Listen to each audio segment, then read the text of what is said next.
पिछली किस्त में रुस्तम के रेगिस्तानी इलाके का जिक्र किया गया है, जहां सिर्फ रुस्तम का पक्का मकान है।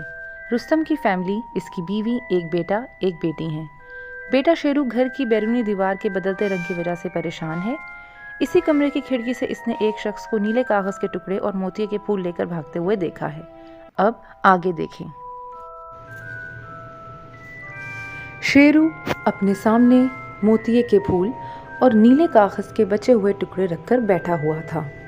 इसने गौर से देखा, नीला कागज किसी पजल की तरह था।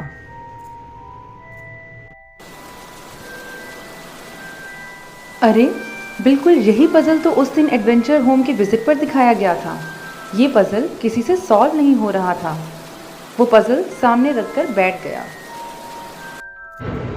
याद रखना, अगर बहुत से धागे आपस में उलझ जाएं, तो हमेशा बीच के धागे से ही सुलझेंगे।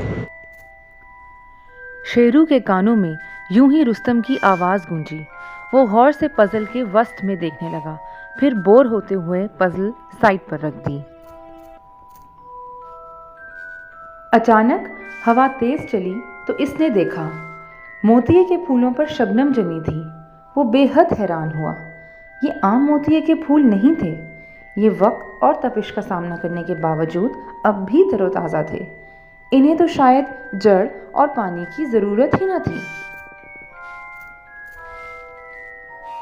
कहाँ देखा है मैंने ऐसा फूल पहले? वो जहन पर जोर डालने लगा। अरे, ये तो कुछ दिन पहले जुगनू की चोंच में था। जुगनू मेरे प्यारे बर्ड, मुझे बताओ, क्या तुम इस फूल को जानते हो? जुगनू बस बेचैनी से मचलता रहा। शेरू बाहर आ गया। हाँ भी जवान, क्या हाल है? रुस्तम ने उसे पुकारा।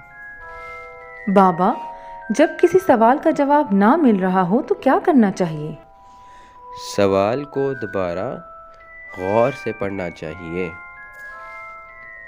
शेरू बॉल खेलने के लिए बाहर आ गया। तभी इसने देखा कि सूफिया एक 11-12 साल के बच्चे के साथ वही पजल खोले बैठी थी। इसे देखते ही सूफिया ने अजनबियत का इजहार करते हुए पजल का खेल समेट दिया। वो बच्चा, जिसका नाम शायद शान था, शेरू को गुस्से से घूरता हुआ एक जानिब चला गया। अनजान आदमी के हाथ में जलते कागज़ और ये पजल एक ही पहेली, एक ही सवाल की तरफ इशारा करते हैं, शेरू ने सोचा।